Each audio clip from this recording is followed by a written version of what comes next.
Bueno, compañeros, ¿cómo están? Espero se encuentren muy bien. Qué pena con ustedes no poderlos atender el día de ayer en clase como se merecen, pero como les dije, les iba a compartir unos videitos en el cual íbamos a formalizar lo que sigue. Entonces, bajo ese contexto, recordemos que en la clase pasada nos concentramos en el diagrama de Pareto. Hicimos las explicaciones pertinentes para poder llegar allá. Entonces voy a continuar con este mismo ejercicio, ¿cierto? Voy a desarrollar una tabla de frecuencias, pero me voy a concentrar específicamente en el tema del histograma de frecuencias, que es la otra herramienta de calidad que nos apoya el ejercicio del análisis y estructura de afianzamiento de causas y efectos, ¿cierto? Entonces me voy a copiar esta información para acá. Lo que voy a hacer es que no necesitamos tener los elementos ordenados de mayor a menor en el tema de la recurrencia, sino que podemos tener nuestras causas de alguna manera organizadas. Aquí voy a organizar causas de menor a mayor, exactamente. Entonces se nos generan como al principio habíamos explicado el ejercicio. Tenemos específicamente 12 causas con sus recurrencias. Muy bien. Lo ideal, específicamente para cuando hablamos de histograma, histograma de frecuencias, frecuencias. Esta es una herramienta estadística que se utiliza para la gestión por procesos, de alguna manera desde el punto de vista de la gestión de la calidad. Entonces, el histograma de frecuencias de alguna manera nos enmarca en algo que desde el punto de vista de la estadística fue una contribución de este señor Gauss-Jordan, ¿cierto? O lo que se conoce también como la curva de Gauss. Entonces, para el histograma de frecuencias nos dice que lo más recomendable, y óigase bien, lo más recomendable es estructurar un análisis de la información mínimo de 30 datos. Es lo primero que ustedes deben de tener en cuenta. Entonces, si mínimo son 30 datos, tendríamos que tener específicamente 30 causas.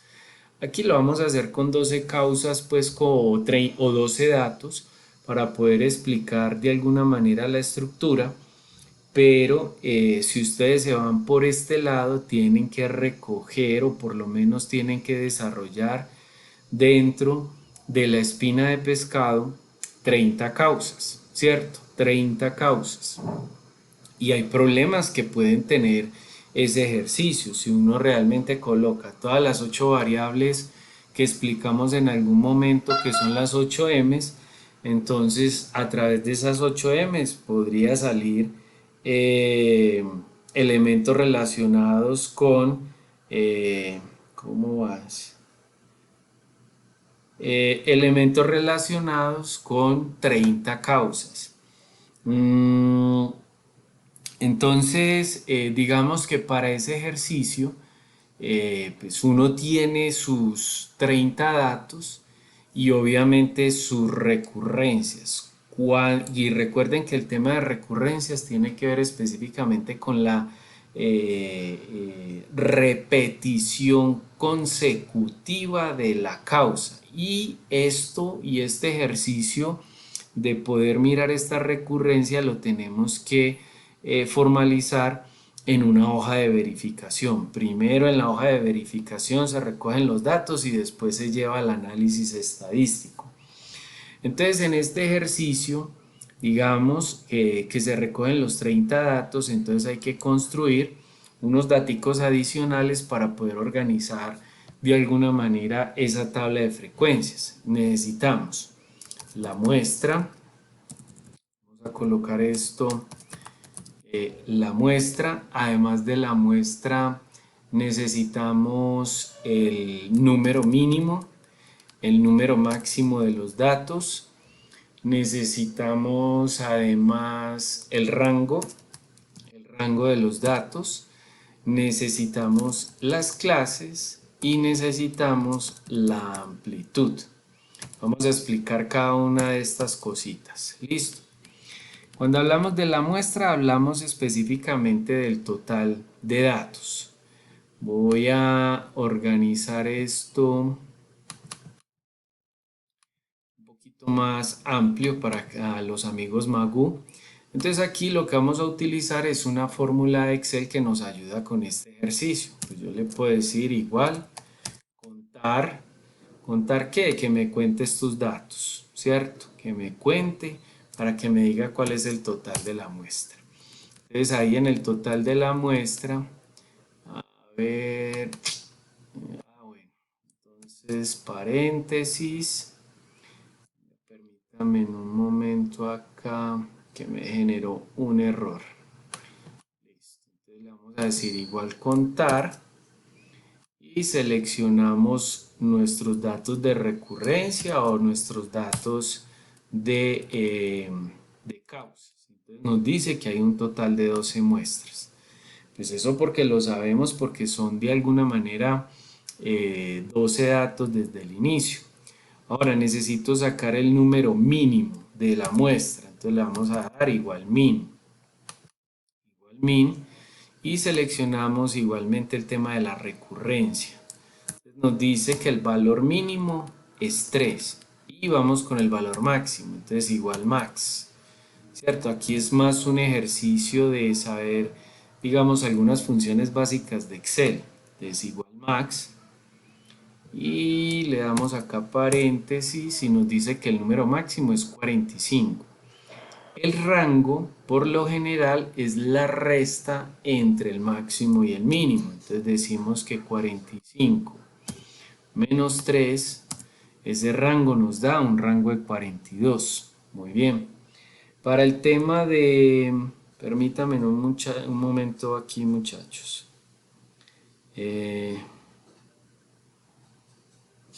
Mi María.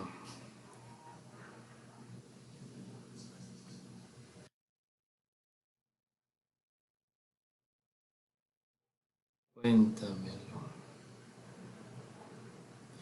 Bueno, entonces, para el tema de clases necesitamos de una fórmula, muchachos. Y esa fórmula va a ser igual a 1 más, entre paréntesis, 3.33 por el logaritmo de la muestra. Por eso es que necesitamos sacar la muestra para poderle sacar el logaritmo a esa muestra. Esa fórmula está establecida desde el punto de vista de la fórmula de Sturges. Es una fórmula estadística ya estandarizada para poder establecer elementos de tablas de frecuencia bajo histogramas como tal. Entonces nos dice, bueno, aquí nos hace una corrección, me parece que nos hace falta un paréntesis, sí, correcto. Entonces aquí me dice que básicamente son 5 clases. Enseguida les explico este tema de las clases. Antón, como necesito clases enteras, voy a utilizar redondear, ¿cierto? Redondear y aquí al final le voy a decir punto y coma 0 para que me elimine los decimales. Entonces son 5 clases. Claro que yo lo puedo hacer con esta fórmula o simplemente acá arriba con la disminución o el aumento de decimales. También lo puedo hacer de esa forma y no hay ningún problema. Y la amplitud, compañeros, va a ser específicamente el rango dividido las clases. Entonces tenemos una amplitud de 8,4. Enseguida explico de alguna manera aquellos elementos que no entendamos desde el punto de vista estadístico. Muy bien. ¿Cuáles son? Es esta amplitud y el tema de las clases. Entonces ya con estos datos yo ya puedo construir una tabla de frecuencias en las siguientes condiciones. Voy a colocar por acá tabla de frecuencias. Muy bien. En esa tabla de frecuencias, lo primero que vamos a abordar son las clases. ¿Cuántas clases son? Son 5. 1, 2, 3, 4, 5. O sea, hace que la magnitud de la tabla tendrá específicamente en función de sus filas 5 filas, 5 filas. Por eso hablamos de clases, que es la información que se va a condensar a través precisamente de toda esta estructura que acabamos de desarrollar. Entonces hay que explicadito el tema de qué son las clases. Las clases es la cantidad de filas que va a tener específicamente la tabla de frecuencias. Muy bien.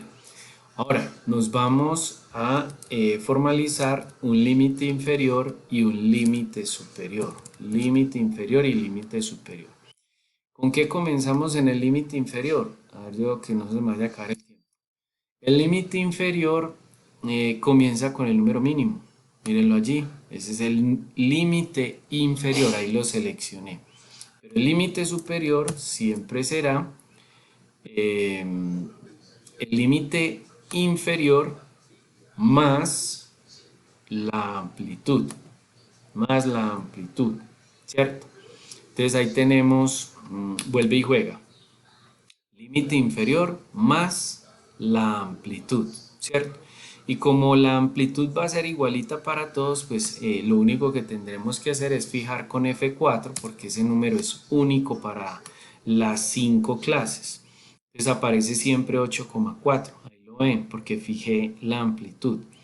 Ahora el límite inferior de la segunda clase será el límite superior de la primera. Y miren cómo cambia acá el límite superior. Entonces yo ya puedo deslizar acá la fórmula y obtengo específicamente los límites inferiores y los límites superiores. Y si se fijan, el último límite superior de la quinta clase es igualito a el número máximo. Mírenlo allí. Es igualito al número máximo. O sea, que es una forma de comprobar que vamos bien con la gestión de la tabla de frecuencias. Muy bien. ¿Qué sigue acá? Sigue lo siguiente. Vamos a sacar la marca de clase. Marca de clase, ¿cierto? Y esa marca de clase siempre la vamos a gestionar como igual promedio los rangos. ¿Pero cuáles rangos? El rango entre el límite inferior y el límite superior de la primera clase. Mírenlo ahí. O sea, un promedio entre estos dos. Y ese promedio lo deslizo igual para las demás. O sea, hace que ya obtuve las marcas de clase. Excelente. Muy bien. Ahora vienen unos elementos que necesitamos, digamos, formalizar para saber el nivel de frecuencia de los datos. ¿Qué quiere decir eso? Que necesito formalizar la frecuencia relativa, ¿cierto? Vamos a colocarlo así, frecuencia relativa, y aquí vamos a colocar la frecuencia absoluta en valor absoluto, o sea, frecuencia, yo diría aquí que esta es frecuencia absoluta, absoluta acumulada, ¿cierto? Acumulada. Listo, muy bien. Para poder organizar estos datos es importantísimo que vamos a utilizar otra función de Excel que es muy amigable, que nos ayuda precisamente a gestionar estos datos, que se llama frecuencia. Igual frecuencia. Entonces aquí me pide los datos. Cuando habla de los datos está hablando específicamente del rango, el rango de datos. Entonces aquí tengo el rango de datos, esta, la recurrencia, ¿cierto? Muy bien. Y como ya tengo la frecuencia, inclusive esa frecuencia, como es igualita para todas, pues simplemente lo que hago es fijarlo.